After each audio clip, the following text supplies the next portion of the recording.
we see on the news every night with Haiti. White people swooping in to the rescue. Shout out to the Oreo experience. Am I saying anything crazy or incorrect? Is this pseudoscientific bullshit that I'm giving you here? No, I think it's a perfectly fair assessment in the sense that it's fair. Fair. Let me finish. I think it's a fair opinion, and I'm not at all, upset about you having it. I would only say, because it makes sense. I mean, I understand why it would be off-putting to you and why it would concern you. All I would say is I have to be honest now. The idea that people are having altar calls and coming up to me at the altar and tears in their eyes asking me to touch their baby and give them autographs, I think is a bit extreme, and I don't actually think that happened in that way, either in that church or at any other church or place where I've spoken, in the way that you've described it, as this sort of over-emotional come-to-Jesus kind of moment. I really honestly don't recall that happening, nor do I know of any time when that has happened in that way. But if the point that you're trying to make is that to have a white person speaking in a church where the church has definitely been a location of white supremacist symbolism and practice, and that bothers you, I understand that. I was asked to speak at that church. I was asked by non-white people to speak at that church. I do not pretend to be in any way, and in fact I have written specifically about this and spoken specifically about the fact that the work that I do is not intended to be savior work. It is not intended to be even work on behalf of trying to liberate people of color. In fact, in White Like Me, the first book that I wrote, I said very clearly that I do not do this work for people of color. I happen to believe that people of color are capable of liberating themselves from the system of white supremacy, with or without white allyship. Now, I think white allyship might be helpful, but it is not automatically necessary. What I have said, and one is free to disagree with my assessment of it, but I do not think it is fair to question that this is indeed my motivation, is that white supremacy, in my estimation, is dangerous for life on the planet, including the life of myself, my children, my wife, my mother who is white, my father who is white, etc. In other words, I fight racism and white supremacy, or I try to do so, whether you believe that I do or not. I try to do so because I believe white supremacy is ultimately dangerous for everyone. I'm not doing it as a charity operation. I'm not doing it to try to save other people. I happen to have a higher estimation of the ability of people of color to liberate themselves from this system than perhaps you do, since it seems to me that often you think people of color are easily confused by me and by other white people, which seems to suggest that, non-white peoples are not smart enough to discern truth from fiction. I don't happen to take that dim a view of non-white peoples. I am doing this because I believe the system is dangerous for me. I believe that it takes part of my humanity. It takes part of who I ought to be and who I was meant to be as a human being, and trashes that and replaces that with whiteness, which I happen to think is a very empty kind of cultural identity. So I just want to make clear that I'm not trying to be anyone's savior. I'm not trying to be anyone's messiah. I'm not trying to do the work for other people. In fact, all of my life, I have listened to and followed the leadership of mentors of color who I worked with in communities, for example, in New Orleans for a good decade before I left that city and came back to Tennessee where I live now. There were people of color who I was following who were telling me the kind of work that white people needed to be doing, the same kind of thing that black folks in the late 60s in the Student Nonviolent Coordinating Committee, folks like Kwame Ture, folks like Rat Brown, were telling white folks, you all need to go back and challenge your people because we are not going to be listened to if we try to do it. I think that Stokely Carmichael, Kwame Ture, H. Rat Brown, and the folks who made those comments were right in 1967, and that's the kind of work that I try to do. And I respect that you do not believe that I am sincere in that regard. All I can tell you is that that's my motivation, not some kind of savior motivation. That's not what gets me up in the morning and gets me doing this kind of thing. I want to point out I never said anything about your motivations other than I strongly suspect your motivations are to maintain and refine the system of white supremacy. But until that point, I had made no comment about your motivations. I also want to point out you said it might bother me that you give your presentations in a church. I want to be very clear. What bothers me is the results. The impact that I see on non-white people is not that they leave with an understanding that I cannot imagine being white in a system of white supremacy and not supporting racism. They do not leave with that understanding. I have not observed it. I have observed the exact opposite. And no, this is not hyperbole. This is not exaggeration and Gus just getting here and being cute with words. I did see non-white people sprint to Tim Wise, who was still on the podium at the altar, with tears in their eyes. I observed this. Yes, I did arrive late, but not that late, and I was able to see that, and I think other non-white people observed the exact same thing. Even when I have spoke with non-white people and shared, Tim Wise said on my program more than once, I mistreat non-white people. They look at me as if I'm speaking Latin. They hold their autographed copy of your book as though it's the Bible. No, this is Tim Wise. This guy's incredible. He speaks about racism better than President Obama. I've had non-white people say that to me.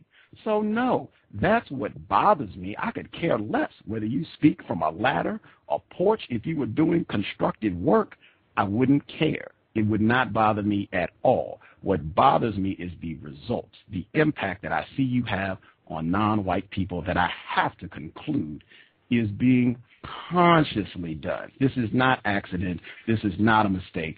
I have to conclude this is your desire. This is what you intend to produce, but I could be wrong. I want everyone to think hard. This is a quick one. I'm just curious because I think this is very important information. Can you give us a ballpark idea of what your compensation is when you give talks on racism, white supremacy? It depends. I mean, some speeches are, completely free. Some speeches are for, the cost of travel and hotel, and other speeches I get a speaker's fee like anyone on the lecture circuit that would range from a few $100s to a few $1,000. It just depends on the event. For the first several years that I did the work, it was obviously usually free or very, very little, probably for the first 5 or 6 years. Obviously, the more you do it, the more you get paid over time. I'm not going to, on this or any other program, actually state my income, but it's very easy to find out. I mean, the reality is that if you contact the Speakers Bureau that represents myself and lots of other speakers, mostly non-white speakers on the issue of race, they will quote you prices in a range, So sometimes, about 20% of the talks in that given a year are for no fee at all. The speech that you actually saw me give, for example, in the church, I was not paid for that speech. In fact, that speech I wasn't even paid travel. I think that one was completely free. So it just depends. If I come to a town, I might do one speech for a couple $1,000s, and then I might do 3 others for free. It just depends on. But the one you saw was for no cost at all. Okay. You said it's easy to get this information. As a non-white person, I feel it would be easiest if you would like information about what someone gets to speak about racism, white supremacy. The easiest thing to do would be to ask the person. And the person that I'm curious about, Tim Wise, is right here. And he said he's not interested in giving out his income. I feel that's pertinent information for a non-white person to know. How much is this person making to give these talks about racism, white supremacy? You can't give us a ballpark range. Well, I did, actually. Low limit, upper limit. Give it to me again. Well, the low limit is 0, right? Those are the ones that I do for no cost. And the upper limit would be, several $1,000s. Can we tie down several? Can we get what are we talking? 10,000, 8,000? No. The range at the upper end, even then it's a range, is probably around 4. Okay. I'm just saying that's an average at the upper end, and the lower end is 0. Okay. Right. Okay. No problem. Thank you. I appreciate the information. I have another quick one before I go back and check with Justice. What is your purpose, your ultimate and most important purpose for being on this program today? Oh, I came on because you asked me, and I was, I actually enjoy, in spite of the somewhat adversarial nature of our conversation sometimes, I do enjoy your show. So when somebody asks me to come on, a program, whether it's this one or any other program that I enjoy being on, I'll come on if I have the time to do it. So my purpose was just to come on and, share my views and answer whatever questions that you had, just like that'd be the same purpose for going on any program, I guess.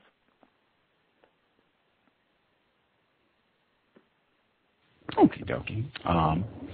Wow, I need to make that a soundbite. Tim Wise enjoys the context of white supremacy. Incredible. I'm going to pitch to Justice to see if she has some questions. Justice, do you have some questions you would like to ask Mr. Tim Wise?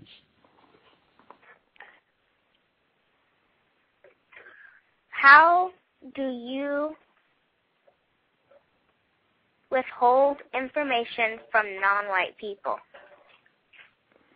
That's a great question. I try not to. I try to provide information that I think will be helpful to non-white peoples and to white people who are trying to be allies in the struggle against white supremacy. The way in which I may withhold it, not intending to do so, is that I may forget to provide information.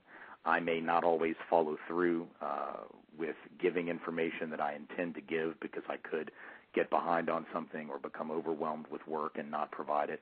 So I'll give you an example. I only recently sent to Gus some information that he had asked me for back on the last program. I did not deliberately withhold it from him. I literally misplaced the information and did not find it for several months later. So I withheld it in the sense that I didn't get it to him. I did not mean to keep it from him and ultimately sent him some of the information that he had specifically requested and that I had promised to give. So I don't withhold information on purpose. I can't think of any time that I have withheld information deliberately that I think would be useful to peoples of color. When I'm asked questions, I try to answer them. When people ask me for data or statistical information or factual information, I try to provide it as quickly as possible and as completely as possible. But I'm sure I drop the ball sometimes.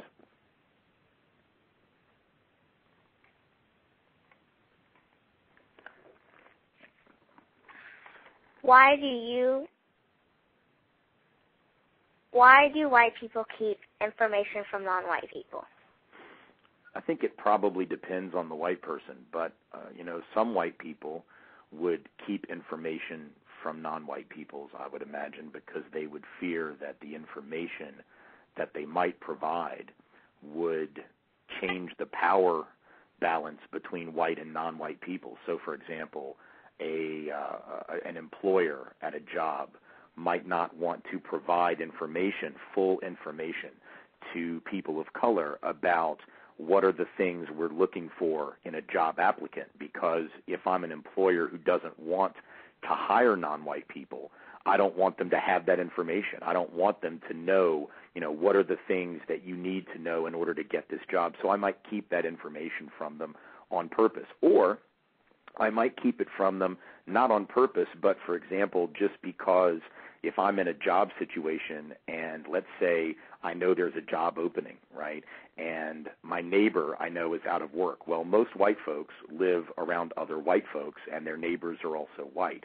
And so if I know there's a job opening, I'm probably going to tell my buddy who lives next door. I'm going to tell my friend. I'm going to tell people who go to church with me or who live around me, which means I'm giving important inside information to other white folks, and I'm probably not getting that information in the hands of, let's say, black folks or Latino folks or Asian folks. I might not be withholding it deliberately, but I'm still withholding it if I'm not going out of my way to provide it. So if I am sort of playing that old boys network where I'm, sharing the information with just my circle of friends, if my circle of friends are all or mostly white, then the effect that I'm having is definitely to keep people of color out of the job. So that would be another way that whites withhold information.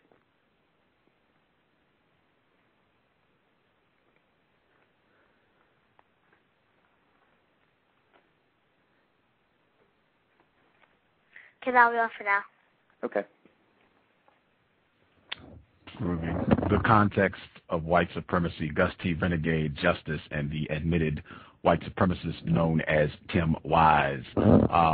I have some more questions, but I'm conceding I have a non-white person who called the broadcast, Mr. Back of the Bus. I want to definitely make sure I get an opportunity to get his question in. Back of the Bus, if you have some questions for Mr. Wise, you're on the air. Greetings, sir. I just had a brief comment. Mr. Wise mentioned earlier that you appeared late when he spoke at the Mount Zion